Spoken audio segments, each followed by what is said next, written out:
Hello everyone, my name is Isabella Thornsley, And I am Carlos Correa. and we are doing a presentation today on modal mixture and or borrowed chords. I'm sure you jazz musicians know it better as borrowed chords, but we're gonna just reference it as modal mixture for the rest of this video.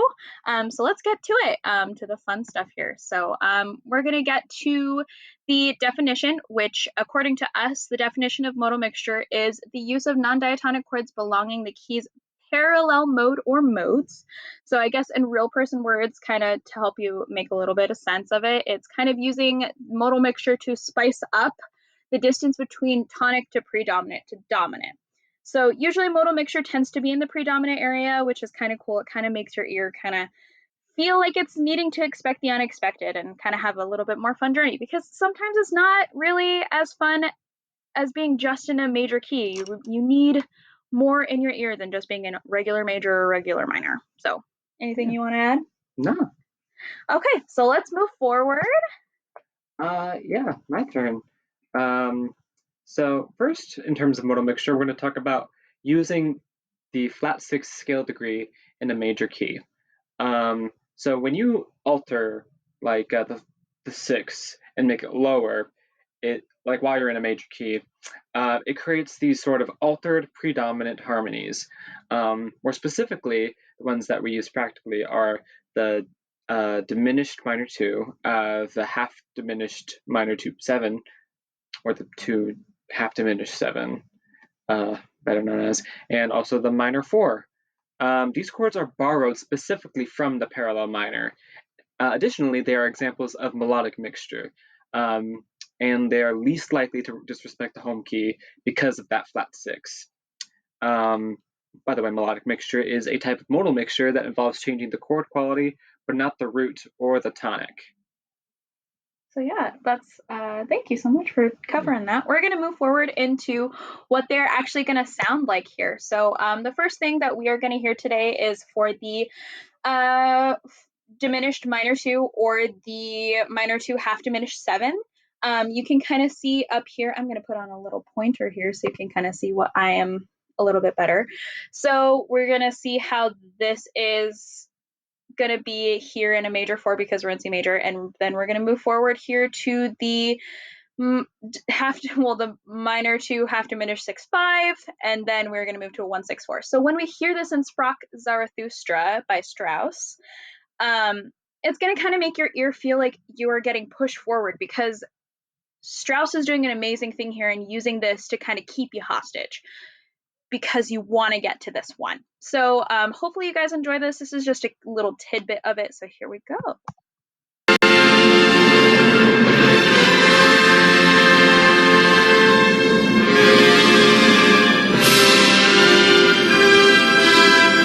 I love that. It's so good, and it's really juicy, and it just makes me really happy. So yeah. Okay, we're going to move on to the next little thing. I hope you guys enjoyed that. Hopefully you can add that to your tool belt. We're going to move on to the next thing. So this is the minor four, which is kind of cool. I love this chord progression too. So kind of in this one, similar to the other one, it kind of helps you push forward, but in a different way. I don't necessarily think it holds you hostage. I think it's better to say like it just sort of colors that predominant. Yeah, I agree. I definitely think that everything that you kind of use, that we're giving you these tools to use, kind of tend to add their own little, again, spice or different color to everything. So Tchaikovsky is the example, the auditory example that I gave you guys here, but actually what I have here is an example. I'm going to pause that because I didn't want to listen to that. Is actually an example from Randy Crawford's song called One Day I'll Fly Away. It's pretty much the exact same melody and the exact same type of chord progression, which is why I have this here, because this is a little bit easier to find than Tchaikovsky's huge score. And yeah, so basically you're going to hear this really cool thing, and I will kind of, again, lead the way between the two of them, okay? Here we go. Let's see if it does it.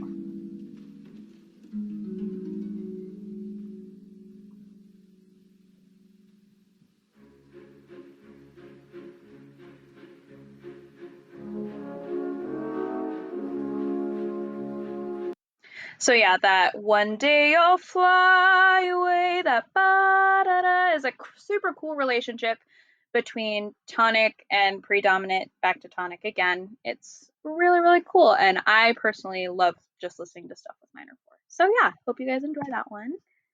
All right, so the flat three in major keys. So obviously, in a major key, the three is not flat. So you got like one, like whole, half, whole for that first five right there. But if you're in a major key, uh, like between when you're in that predominant area, you can throw in the flat three in regard to certain chords. So this scale degree alteration creates altered submedian and mediant harmonies in the forms of the flat major six and the flat major three chords. These chords are also borrowed specifically from the parallel minor, but these variants are example of harmonic mixture. I couldn't get a straight answer from the book whether melodic mixture is entirely independent from harmonic mixture, but I believe that it's harmonic mixture better is explained as an evolution of it, because harmonic mixture is a type of modal mixture that involves changing the root of a chord. Like as you can see with the flat major six, you're changing that six, and also with flat major three, you're going to be changing that root three.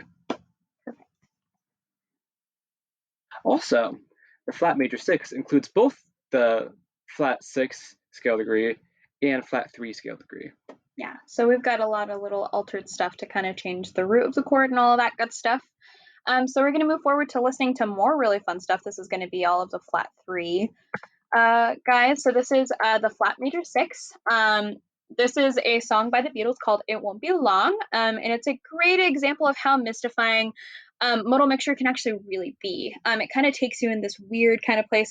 Me personally, and I think Carlos also feels the same way, I kind of, when it's a relationship between one to flat major six, I kind of can think of it as more of a surf rock kind of feel. That's what it feels to me. You won't find that in Google and you won't find that in your book. That's just kind of how I personally feel. And if that helps you, that's great. And if it doesn't, just take that out of your brain, throw it away, and don't even think about it. But again, for me, it makes sense as a surf rock feel. And you'll kind of hear that as we listen to the Beatles. So yeah. Every night when everybody has fun. So the da da da da da, that leading tone there really makes your ear go, whoa, what is happening? And that's what we love about a modal mixture. That's, again, you're spicing things up because you're not in just a normal key. And I love it. It's really cool. Also, we would love to play more of the song, but I believe that we are probably going to be uploading this to YouTube. Yeah. And we don't want to get copyright strike. Yeah. So if you want to listen to more of these songs, absolutely recommend it because they are all fantastic and all that good stuff. So we're going to move forward. Continuing stuff on YouTube, we have one from YouTube specifically. So this is Ghost Duet by Louis Zhang. It's just a cute little bop with two little ghosts, just singing in harmony. Yeah. Super fun. So we're gonna play this and then I'll talk about it after. Yeah. But it's gonna be about for a minute. So, but yeah, just because we really like it. Also, you might recognize the song from TikTok as well. Yes. It did get kind of popular on TikTok. So if you were listening to all of that fun stuff, which I'm sure you probably were, then yeah, hope you enjoy because this is one of my comfort videos. So,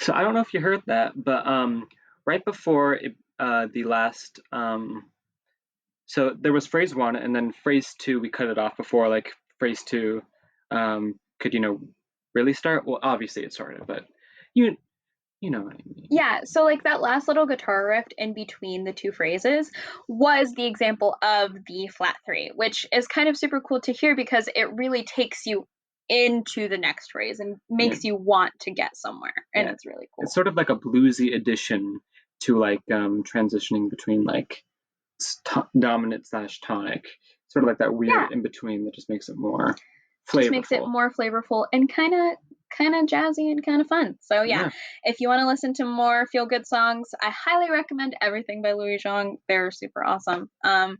So yeah, we're gonna move forward.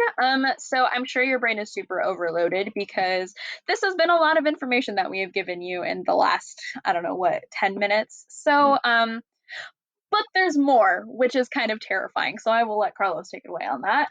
I'm also terrified. But yeah, so there is more, but also not. So modal mixture is a form of chromaticism. And that, if you don't know what that means, it just means uh, sharpening or flatting certain notes, like either melodically or harmonically. Modal mixture is a form of that. We also have types of we also have chords that act similarly or function similarly to like the specific flat major 3 and flat major 6, but they themselves are not modally like taken from a different mode. They are in fact implied chords. So like modal mixture, the use of the major 3 and major 6 in a major key involves chromaticism. These chords can also serve a similar functionality, as I said, but they are not borrowed from a parallel motor key. Instead, they're applied chords. The 3 being the 5, major 5 of 6, and the 6 being the major 5 of 2. For this reason, or more specifically with major 6, we don't have examples. There is there we just couldn't find major 6 really. We just couldn't really find major 6, but also we did get a little excited, so we're gonna play a little bit of something. We did find one. So give us 1 second. We'll be right back. Piano time. So here I am at the piano. So as she said, I'll just get into it. I like 21 Pilots. And there's one specific song you might have heard if you've seen the Suicide Squad not music video trailer.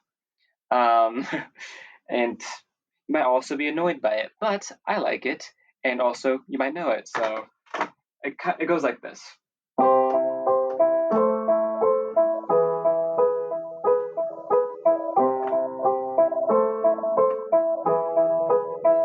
Now, the reason I'm playing this is because this chord progression outline is major 1, minor 6, and then major 3.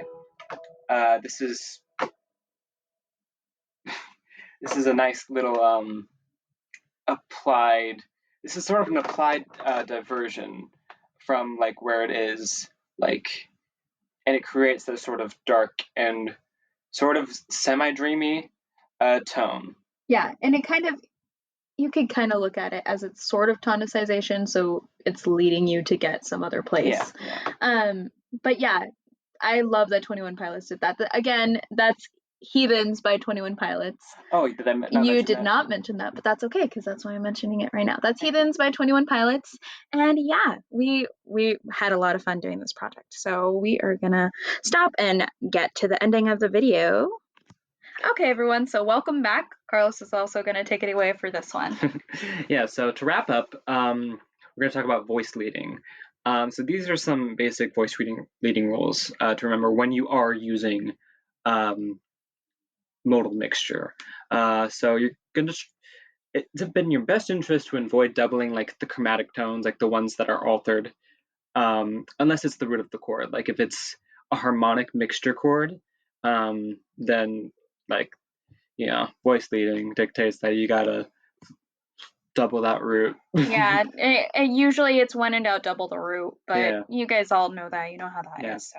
Another one, prepare and resolve the flat 6 by stepwise motion. That mostly refers to the fact that I'm kind of flying blind here.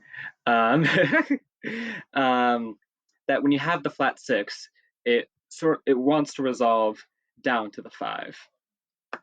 So you're gonna have to probably either gonna go from like 5, like 6, flat 6, 5, or like 7, flat 6, 5. So those sort of motions. And then finally, when mixing modally, keep mixing until you get dominant. So this is more referring to when you're using these like mostly predominant like modal mixture chords. Um, it's going to sound like the bad kind of funky if you sort of change it up like before you even like hit the dominant. Yeah, like one thing to kind of remember is everything, all the tools that we're giving you right now are kind of used as a drum roll until you get to dominant. This is kind of something that you can use to, again, make everything not just major and not just minor. You can just have fun with it. So, Yeah. yeah. So yeah. But I'm pretty sure that we just wanted to again say what modal mixture is. So to sum it up, modal mixture is the use of chromatic non-diatonic chords belonging to the tonic keys parallel motor modes. So that is pretty much the end of our video. These are our sources. We had stuff from the Music Theory Puget Sound and also our brains and also our professor's website about modal mixture, Dr. Caitlin Bove. She's awesome. But yeah, I hope you guys had a great time watching this video because we had a really fun time making this Yeah. video. And yeah, hope you guys have a good rest of your time in music theory. Anything you want to say? Nope. All right. Well, thanks so much for watching. I hope you have a great rest of your night. Bye.